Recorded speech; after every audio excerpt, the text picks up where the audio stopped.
Thank you. First, to Unique Ortiz and all the people who worked so long and hard to organize today. Let's give them a round of applause.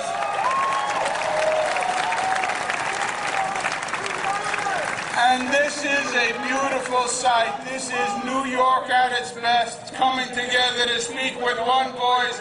Give yourselves a round of applause.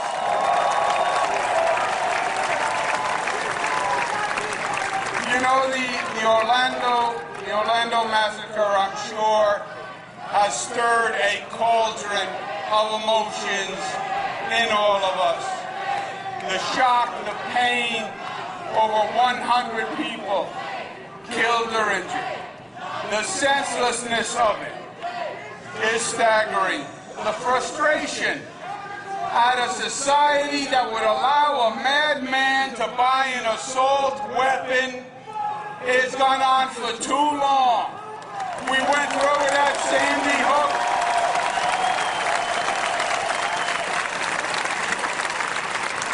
How many people have to die before this federal government comes to its senses? We had Columbine, we had Virginia Tech, we had Sandy Hook, we had San Bernardino, we had Aurora, Colorado. When does it stop? We passed gun control in this state. We outlawed assault weapons in this state. We know it can be done.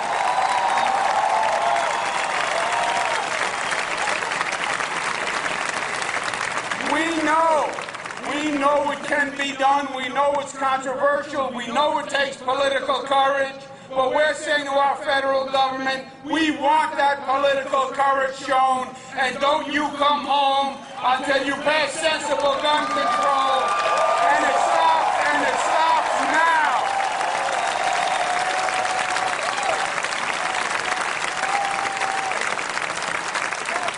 It does us no good as a state to outlaw an assault weapon when someone can get in a car and drive 3 hours to another state and buy it and drive it over our border.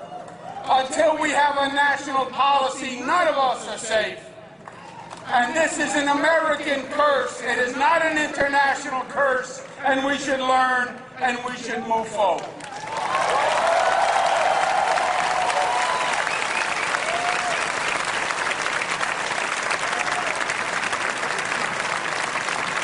But my friends, it's worse. This was not just a senseless act.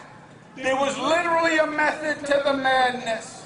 It targeted the LGBT community, and that is vile, and that is evil, and that is hatred, and we must all stand up with one voice and condemn this activity as one society.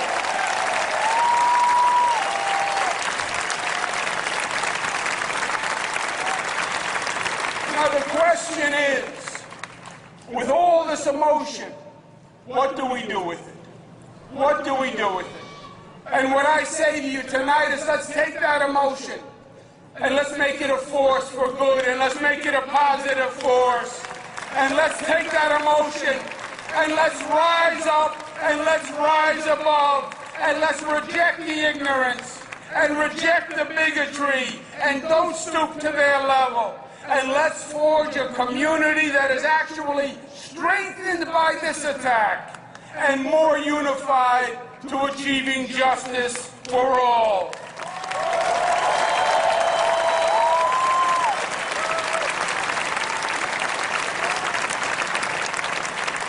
Let us this evening, let us follow Martin Luther King's words when he said, "Darkness cannot drive out darkness. Only light can do that.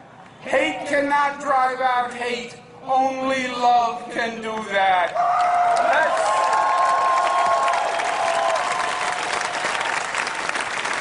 Let us heed the words. Let us heed the words of James Baldwin.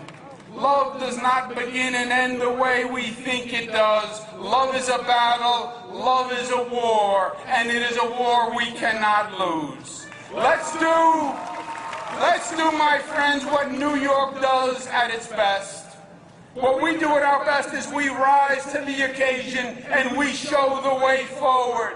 That's what we did when we were the first big state to pass marriage equality, and it rippled all across this nation. That's what we did when we stood up as a state and we passed gender, and it rippled all across this nation.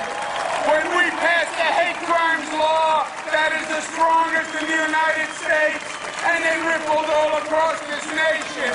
When we stood up and banned conversion therapy, and it rippled all across this nation.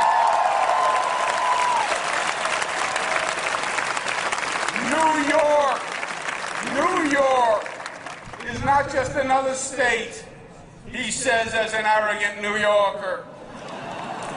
New York is different and New York is special, and when New York talks and New York speaks and New York leads, the other states take notice. Let's say tonight, with this emotion we feel, this is the day that the federal government must promise us that they will pass sensible gun control, because enough is enough.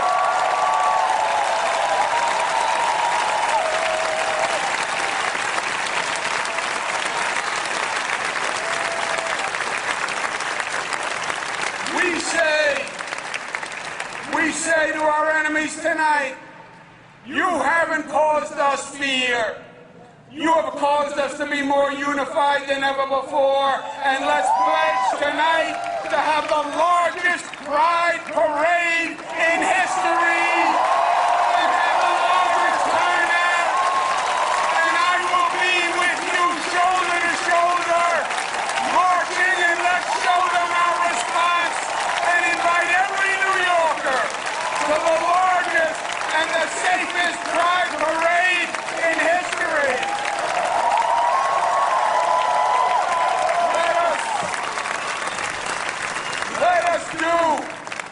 Let us do what we did after 9/11. And let us build back a monument better than ever before. Let us make Stonewall not just a national monument, but an international symbol for all to know that freedom started here in 1969 in the Stonewall, and it moved this state, and this state moved this nation, and we will not stop until we have freedom for all.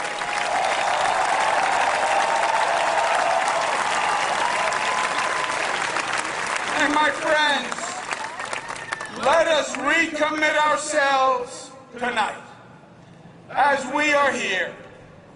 Let us join hands one with the other, and let us say to the world, we believe in New York. We are all in this together. We are all one. We are a family of New Yorkers. We are a community. And there's a cord that connects you to you to you to you, and maybe you can't see it. Maybe it's an invisible cord, but it is there. And it connects us, and the cord weaves the fabric. And we believe in New York, when one of us is raised, we are all raised. And when one of us is lowered, we are all lowered. And we believe in New York, that an attack on any of us is an attack on all of us. And that's what you have done.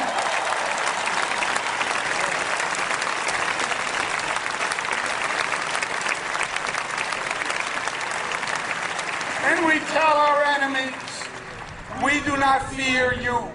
We pity you.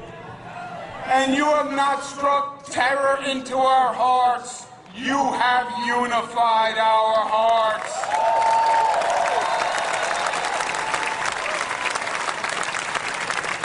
And New York promises Orlando and every community across this globe that we stand more united today, more committed today to the fight for individual freedom than ever before. No one's going to tell us who we are or how to live our lives or the person we were meant to be. That's what New York is all about. And we promise to rededicate ourselves to the cause of freedom together as one. God bless you.